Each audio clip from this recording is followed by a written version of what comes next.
Aujourd'hui, je me lance un défi audacieux, une entrevue sans filtre avec moi-même, rien de moins. Je vais répondre à une série de questions intenses avec des réponses claires et percutantes. Alors, prépare-toi à découvrir l'envers du décor parce qu'il n'y a rien qui va être laissé de côté. Qui a dit que ça ne se faisait pas de s'auto-interviewer? Bienvenue dans le podcast Entrepreneur Solutionneur, épisode 55, dans l'intimité de mes pensées, mon auto-interview. Comme tu le sais, ça fait un petit moment que j'ai commencé à passer des entrevues avec d'autres entrepreneurs pour mon podcast et ça m'a donné une idée. Je me suis dit, pourquoi ne pas me passer moi-même en entrevue? Et là, ne t'inquiète pas, je ne vais pas me poser des questions faciles, là. Je ne vais pas me demander c'est quoi ta couleur préférée. Non, non, non, non, non, non. On va aller dans le vif du sujet. Alors, voici le plan que je te propose. Mon épisode va être en deux parties, soit présentation et confession. Donc, ce que je veux dire, c'est que je vais commencer par quelques questions, mais très peu, pour me permettre de me présenter un peu. Et ensuite, on va passer à des questions qui vont me faire sortir de ma zone de confort. Mon défi, c'est de te donner des réponses courtes, précises, mais surtout honnêtes. Et pour conclure, parce que tu me connais, je vais te poser 5 questions à laquelle je t'invite à répondre sérieusement et honnêtement. 5 questions pour te faire prendre conscience et surtout pour t'inviter à te mettre en action. Alors, c'est parti. Bienvenue Sandra sur cette entrevue à toi-même. Ma première question, quelle est ta plus grande fierté en dehors de ta carrière? Alors, pour ceux qui me suivent depuis un certain temps, vous savez que j'ai obtenu ma ceinture Nidan de karaté, donc la deuxième dan de karaté. C'est une de mes plus grandes fiertés, je dirais, en dehors de ma carrière. En fait, je dirais que c'est surtout l'obtention de ma ceinture noire qui était mon objectif premier et la deuxième dan qui était même pas prévue. Donc, ce qui est très drôle, c'est que j'avais abandonné l'idée avant même de réfléchir à la possibilité de l'avoir. Donc, j'en suis très fière parce que je peux faire beaucoup de parallèles avec l'entrepreneuriat et la discipline que ça prend, discipline, pratique, répétition que ça prend pour obtenir une ceinture comme la deuxième dan de ceinture noire. Alors voilà ma plus grande fierté en dehors de ma carrière.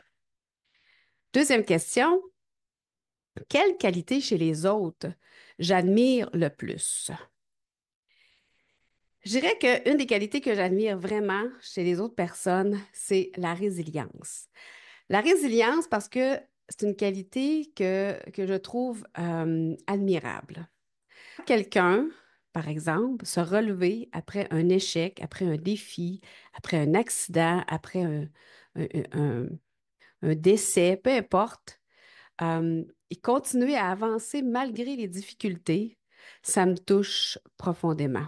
Je trouve que cette qualité-là, c'est une qualité qui est inspirante et ça montre une force intérieure qui est précieuse et selon moi nécessaire en tant qu'entrepreneur, mais pas seulement en tant qu'entrepreneur, mais principalement en tant qu'entrepreneur parce que on fait souvent face à des défis, on fait souvent face à des échecs. Il faut se relever les manches et continuer. Donc, la résilience, pour moi, c'est une qualité que j'admire. Question suivante, qui vient me chercher. Qu'est-ce qui me met en... Hmm. Ce qui vient me chercher, c'est quand je rencontre une personne qui chiale, qui n'est pas satisfait de sa vie, de son travail, peu importe, mais qui fait rien pour que ça change. Et là, comprends-moi bien, OK? Tu as le droit d'être mécontent, tu as le droit d'être insatisfait, tu as le droit d'être de mauvaise humeur pour X, Y, Z raison. C'est normal, c'est humain. Puis, comme j'en parlais dans mes épisodes sur les émotions, c'est même sain, je dirais, de vivre nos émotions, de les accueillir et de comprendre pourquoi elles se manifestent. Ce qui vient me chercher, OK, c'est quand justement cet état-là, il est répétitif chez la personne et que souvent, en plus, quand tu écoutes bien comme il faut la personne, c'est souvent à cause des autres ou d'un élément extérieur, de la société, du gouvernement même, si tu veux. Donc, c'est le même discours qui revient, mais avec rien de constructif. C'est juste du chiolage pour chioler, puis sans se regarder vraiment soi-même et essayer de trouver des solutions. Donc, ça, vraiment, c'est quelque chose qui vient me chercher. Autre question. Qu'est-ce qui m'a poussé à devenir coach? Excellente question. Sans trop le savoir, j'ai toujours eu ce désir profond de faire une différence dans la vie des gens, de les aider à s'élever, par exemple, de se dépasser et avoir au-delà des obstacles, au-delà souvent des obstacles qu'eux-mêmes se mettent. Quand je me suis lancée dans le coaching, j'ai réalisé que c'était beaucoup plus qu'un métier, c'était un moyen d'accompagner les gens, souvent trop pris dans leur quotidien, vers une version d'eux-mêmes plus en harmonie, je dirais, avec ce que eux veulent accomplir et surtout les amener à trouver un sens à ce qu'ils font. De là évolue le sens, évidemment.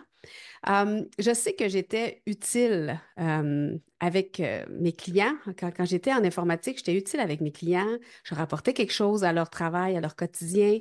Mais ce que je voulais vraiment, et c'est ça que j'ai ressenti à un moment donné, c'était apporter quelque chose de plus grand à la personne elle-même, à l'humain, pas à la personne dans son travail, pas au travailleur, pas à l'employé, à la personne, à l'humain qui est caché derrière ça. Et c'est là que je me suis dit, coach, je vais pouvoir accompagner à une plus grande échelle que, par exemple, être gestionnaire dans une compagnie. Autre question. À quoi ressemble mon client idéal? Mon client idéal, c'est un entrepreneur qui est passionné, qui est éparpillé, qui est souvent submergé par sa to-do list interminable et qui a des idées qui surgissent de partout. Il veut tout faire, mais il a besoin d'un regard externe pour trouver sa clarté, fixer des objectifs concrets et garder le cap. Ce client-là, OK, premièrement, il est motivé, il est curieux d'apprendre et il est prêt, surtout, à se dépasser et à se mettre en action. Il sait qu'il y a de potentiel, mais il manque juste un petit quelque chose. Il manque une structure et un soutien pour atteindre ses buts sans sacrifier son équilibre ou ce que j'aime mieux appeler son harmonie. Donc voilà à quoi ressemble mon client idéal, un entrepreneur qui est passionné, qui est un petit peu éparpillé, qui est un petit peu débordé et qui a besoin justement de regard externe pour se propulser. Et ensuite, un peu à mon client idéal, la question suivante, pourquoi l'éparpillement est-il un sujet si important pour moi? Mhm. Parce que l'éparpillement, c'est souvent ce qui empêche les entrepreneurs de réaliser leur plein potentiel. Et je dirais même pas juste les entrepreneurs, mais comme je pars de ma clientèle cible, on va parler des entrepreneurs. Quand tu as mille et une idées, OK, c'est facile de te perdre en route et de rien concrétiser. Commencer plusieurs choses, mais ne rien finir, ça arrive souvent à ceux qui sont justement éparpillés. Ça arrive souvent aux entrepreneurs. J'ai moi-même vécu ce sentiment et ça m'arrive encore des fois, je dois le dire, sentiment d'être tiré dans toutes les directions. L'éparpillement, c'est selon moi un des freins à l'accomplissement et à l'épanouissement. Et j'accompagne mes clients à aller de l'avant en ciblant ce qui compte vraiment pour eux. Donc, l'éparpillement, des fois, peut être la créativité qu'on a à toutes les idées qu'on a, peut être aussi relié au manque de clarté. Et c'est souvent ce qui nous empêche d'aller vraiment au-delà de nos obstacles et de nos défis. Alors voilà pourquoi l'éparpillement est si important pour moi. En fait, il est important de le régler, pas de le garder. On s'entend. Autre question. Qu'est-ce qui me distingue en tant que coach? Selon moi, ce qui me distingue, c'est ma capacité à combiner structure et flexibilité. Et ça, c'est vraiment important. La flexibilité pour un entrepreneur, c'est une compétence et une attitude à avoir et surtout à travailler. Ensuite, j'aime co-créer des processus personnalisés avec chaque client. Mais je garde toujours l'humain au centre, en respectant son rythme, évidemment, en respectant ses valeurs, ses aspirations. Et ce qu'il faut que j'ajoute aussi, c'est que je suis une personne qui est directe et engagée avec une touche d'humour parce que je veux qu'on prenne le travail au sérieux, c'est sûr, mais sans se prendre nous-mêmes au sérieux. Donc, j'ai une approche qui est unique parce que c'est un mélange de rigueur, de légèreté et d'authenticité pour que mes clients puissent vraiment s'approprier leur propre succès. Alors, c'est de la co-création, c'est de l'accompagnement, c'est du plaisir, mais il y a quand même un côté sérieux pour réussir à atteindre nos objectifs. Maintenant, question qui demande un peu plus d'introspection. Alors, on prend une grande respiration. C'est parti. Quel est le plus gros mensonge que je me raconte dans mon entreprise? Hum, j'ai souvent la prétention et surtout, je dirais la pensée magique de pouvoir tout faire toute seule. Des fois, c'est sûr que c'est pour sauver de l'argent. Des fois, c'est pour comprendre comment ça marche, comment ça se fait. Puis d'autres fois, c'est parce que je me dis, hey, moi, là, je suis pas plus folle qu'une autre, hein, je vais être capable de le faire. Et surtout, quand c'est quelque chose de plus technique, hein, je me dis, ben là, tu as un background en informatique, là, ça serait comme un peu nono de le faire faire par quelqu'un d'autre. Mais honnêtement, là, je sais que c'est impossible d'être partout et surtout efficace en même temps. Et surtout, je sais que c'est primordial de faire la différence entre les tâches où je suis rentable et celles où quelqu'un d'autre va être bien plus efficace que moi de le faire. Donc, mon mantra, c'est déléguer, s'entourer, collaborer, parce que je trouve que c'est essentiel pour la survie d'une entreprise. Et je résumerai le tout à s'entourer. Donc, ne pas rester seul. Deuxième question, si je devais abandonner un aspect de mon travail, qu'est-ce que ça serait? Bon, ça, c'est assez facile comme question. Toutes les tâches administratives, la comptabilité, la facturation, les suivis, la vente aussi, tant qu'à faire, tout ce qui touche les détails de gestion, c'est vraiment pas ce qui me fait vibrer, c'est vraiment pas ma tasse de thé. Et ça me détourne aussi de ma mission première, c'est-à-dire être présente et connectée avec mes clients. Et ce qui est drôle, c'est qu'il y a quelques semaines, j'aurais même ajouté à cette liste-là, hein, qu'est-ce que j'aimerais abandonner, j'aurais ajouté à cette liste les médias sociaux. Mais tu vois, ce qui s'est passé, c'est que j'ai travaillé cet aspect.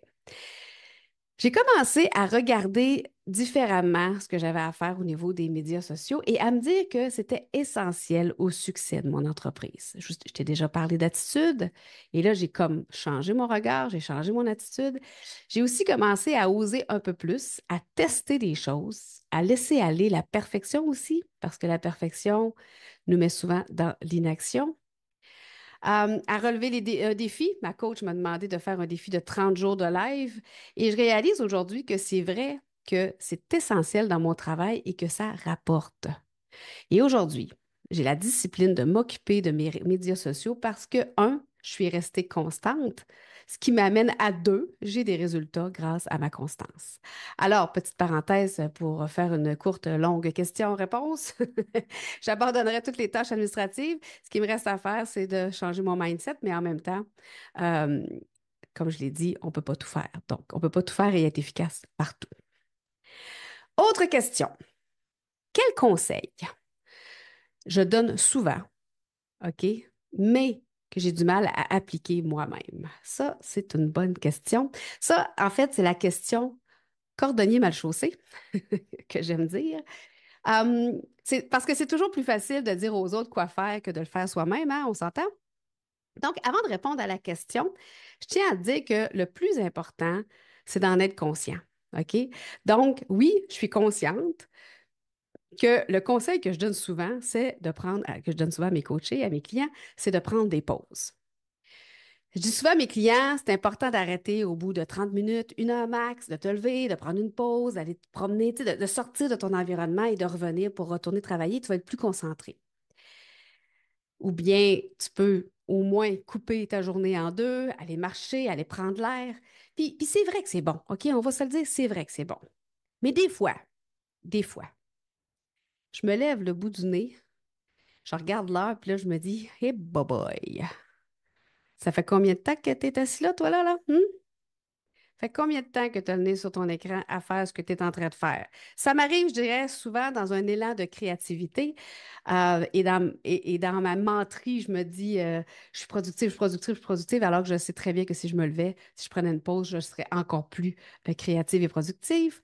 Mais je dois avouer que ça m'arrive quand même de moins en moins souvent parce que j'ai des trucs, évidemment, pour m'empêcher de glisser dans cette mauvaise habitude, mais aussi mauvaise habitude que je suis à risque. Et je le sais aussi comment rester vigilante sur ce point, parce que je m'observe. Hein. Je vous ai déjà dit ça de vous observer? Voilà. Donc, je m'observe. Et ce qu'il faut savoir, c'est que c'est pas parce que on corrige ou on améliore quelque chose qu'on s'en débarrasse à tout jamais. Mais non, c'est pas comme ça, hélas. C'est un travail de tous les jours. Et je l'ai déjà dit d'ailleurs, dans ma série de podcasts sur la connaissance de soi, travailler sur soi, apprendre à se connaître, c'est le travail d'une vie. Alors, je vais rester vigilante avec ce conseil que j'aime donner à mes clients, mais que je dois aussi me donner de temps en temps. Autre question. Quelle est la pire erreur que j'ai faite dans ma carrière et qu'est-ce que j'ai appris de cette erreur? En fait, cette erreur-là n'a rien à voir avec le coaching. Ben, oui et non, c'est plus dans ma posture d'entrepreneur, je dirais. La pire erreur, puis encore là, c'est de ne pas avoir osé avant de me lancer dans l'entrepreneuriat ou de me lancer à mon compte, toujours, au moins pour commencer.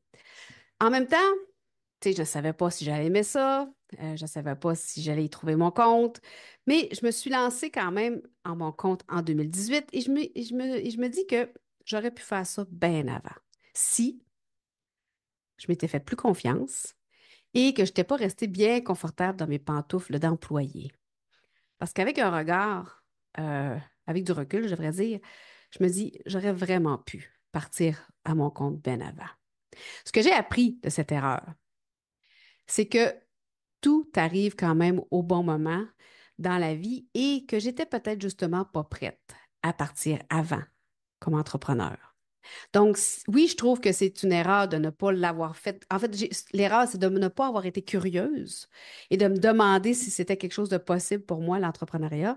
Et en même temps, je sais que souvent, les choses arrivent justement au bon moment, quand c'est le temps d'arriver. Donc, je- est-ce que c'est ma pire erreur? Peut-être pas, mais des fois, je me dis, j'aurais tellement aimé ça, commencer ça avant. Autre question. Si je devais repartir à zéro demain, quelle est la première chose que je ferais différemment?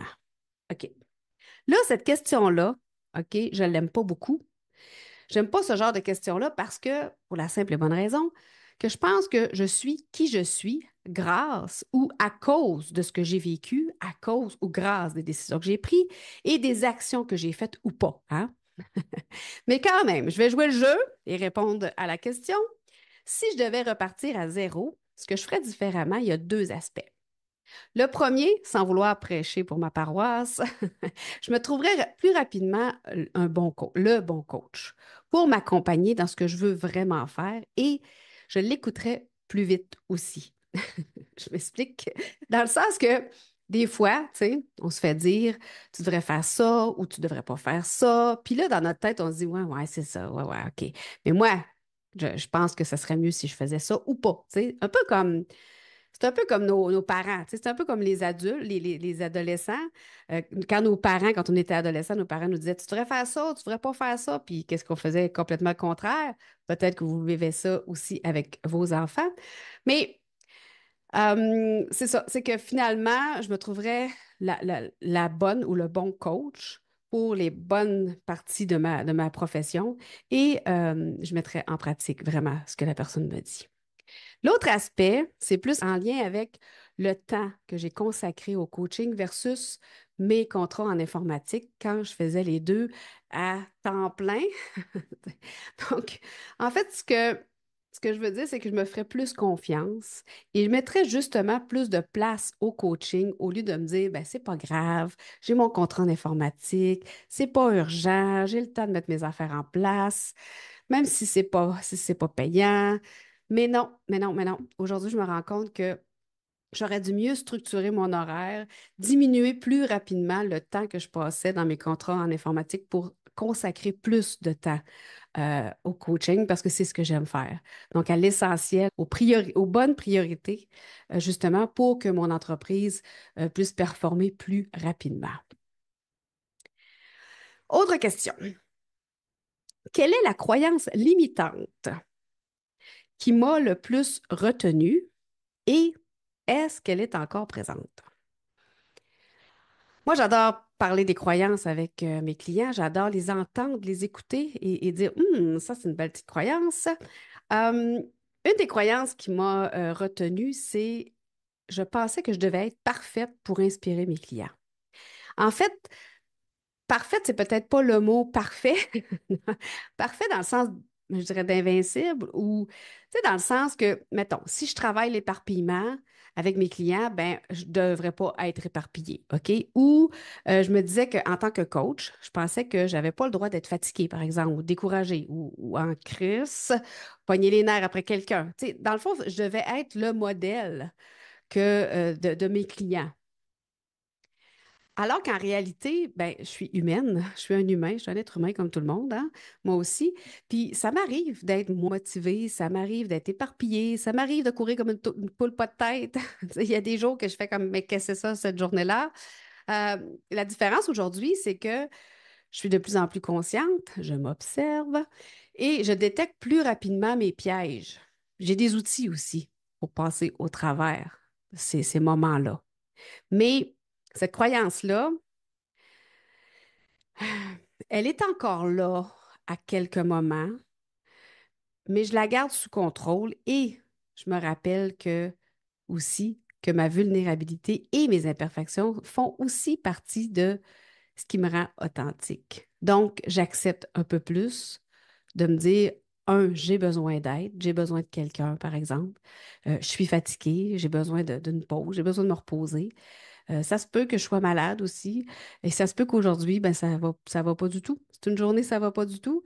Tu sais, je la reconnais, cette croyance-là. Je la vois arriver souvent et je la garde sous contrôle autant que possible en me disant, ben, c'est ça, tu es un être humain, reste authentique. Et la vulnérabilité, souvent, c'est la réponse à bien des choses. Au lieu de faire semblant, au lieu de garder en dedans ce qui ne va pas. J'ai fait plein d'épisodes et j'ai fait aussi plein de blogs sur le sujet, vulnérabilité, émotion, etc. Donc oui, je pense que ça va mieux, cette croyance-là. Mais en tout cas, dans tous les cas, je la vois venir et je lui dis, ça va faire, la petite parfaite. Prends ton trou. Alors voilà. Autre question. Qu'est-ce que je trouve le plus difficile dans le fait de coacher des entrepreneurs? Parce que c'est ma clientèle chouchou, ma clientèle cible, les entrepreneurs. J'adore travailler avec les entrepreneurs. Je sais que ce n'est pas la question, mais je le dis pareil. J'adore travailler avec des entrepreneurs parce que souvent, ils vont se mettre en action, ils ont le goût que ça bouge, ils ont le goût que ça change.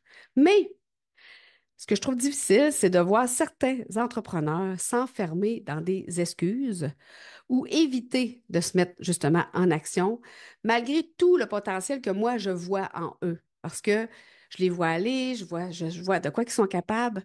Donc, quand je les vois arriver avec des excuses, ça, je trouve ça difficile. Et mon rôle, moi, c'est de les pousser, OK, de les faire sortir de leur zone de confort.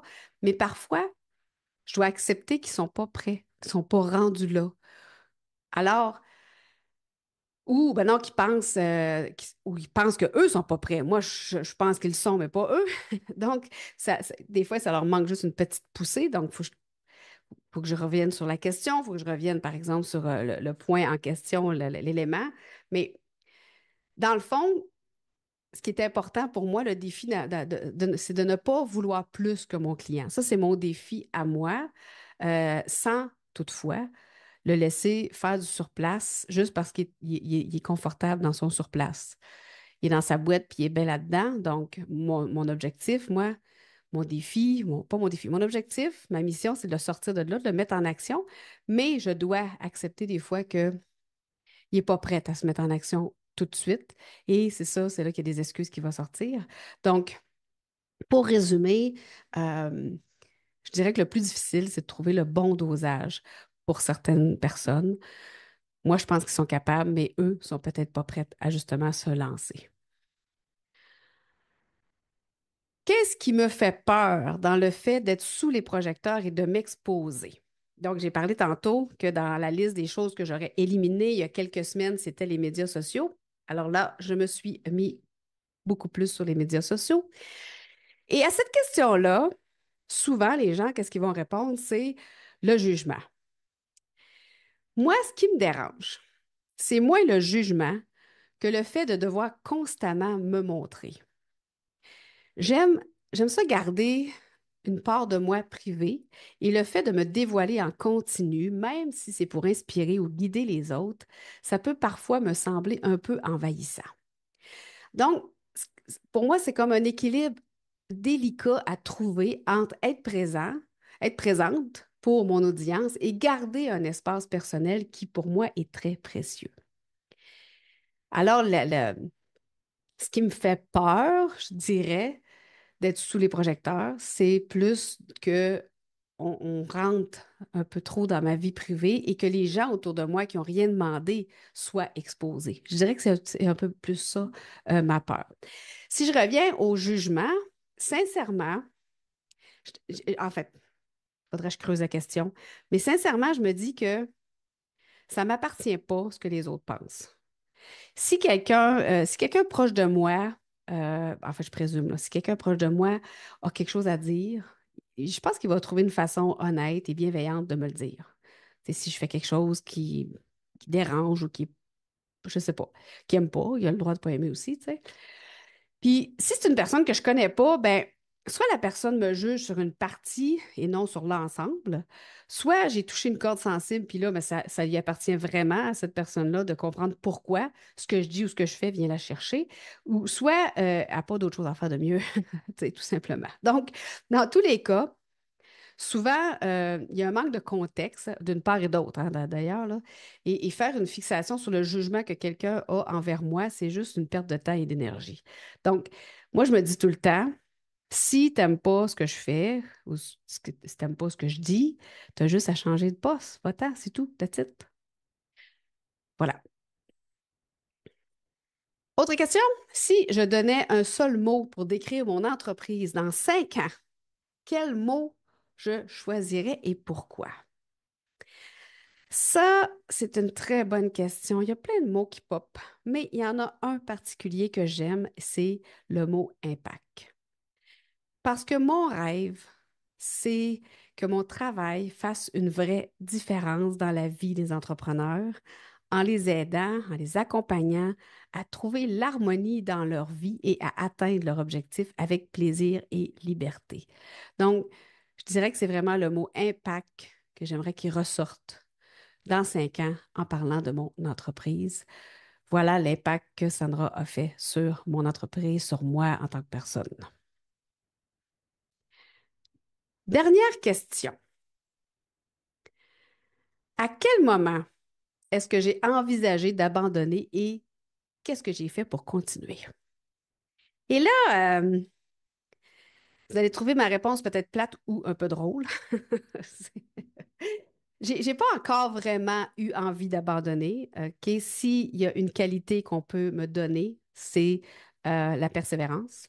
Les gens qui me connaissent, les gens avec qui je travaille, les gens autour de moi le savent. La persévérance est une de mes plus grandes qualités. La tête de cochon aussi, parce que je t'ai déjà parlé des qualités, des défauts, nos qualités de défaut ou nos défauts de qualité, peu importe dans quel sens tu le veux. Mais aussi, et je dois faire attention d'ailleurs à l'acharnement. Hein. Donc, c'est beau des fois être persévérant, mais il faut arrêter juste avant de s'acharner. Donc, j'ai pas vraiment eu encore envie d'abandonner, même si c'est pas toujours facile, je l'avoue. OK? Il y a des jours où c'est moins, wouhou, ça va super bien. Il y a des jours où ça va pas du tout. Ça m'a pas traversé l'esprit, et je dirais c'est grâce à mon karaté. Je t'explique. Quand j'ai décidé de faire ma ceinture Nidan, je savais que j'avais beaucoup de pain sur la planche pour y arriver. J'ai fait un épisode sur le sujet d'ailleurs, si ça t'intéresse, mais rapidement, j'avais beaucoup de reprises, j'avais besoin de pratique et j'avais beaucoup aussi de projets en plus de tout ça à faire. Donc, je venais m'ajouter, si tu veux, une ceinture qui n'était pas, on va se le dire, nécessaire à ma vie, là, qui n'est pas nécessaire à ma vie professionnelle, qui n'est pas, tu sais, c'est un accomplissement personnel. C'est ce que je pensais au départ. Je vais y revenir. Donc, à plusieurs moments, je me suis demandé pourquoi je faisais ça. Et les gens qui me connaissent autour de moi, à un moment donné, j'arrivais, j'ai fait comme, mais veux-tu ben me dire pourquoi je m'inflige ça? Vraiment, je l'ai eu cette phrase-là, je l'ai eu cette pensée-là.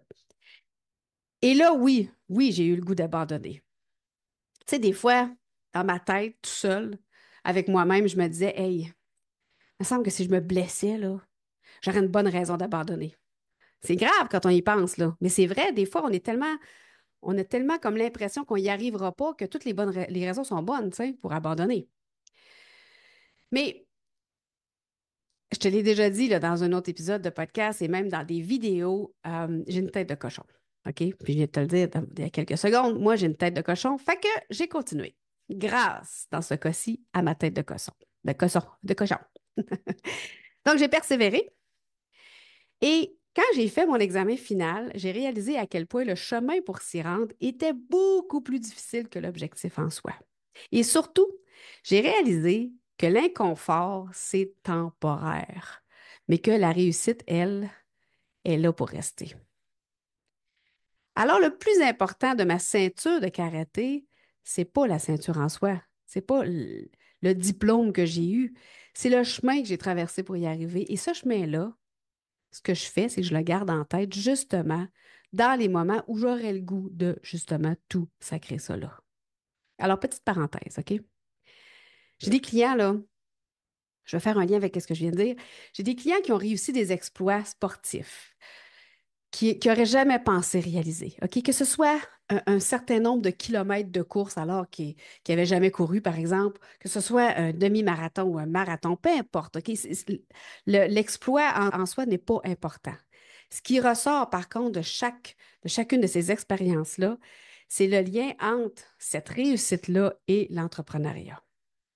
À chaque fois, eux autres mêmes, sans même que je pose de questions, sans même que je dise quoi que ce soit, ils faisaient toujours un lien. Ouais, quand j'étais dans cet état-là ou après ou peu importe, ça m'a fait penser à comment ça se passe dans l'entrepreneuriat.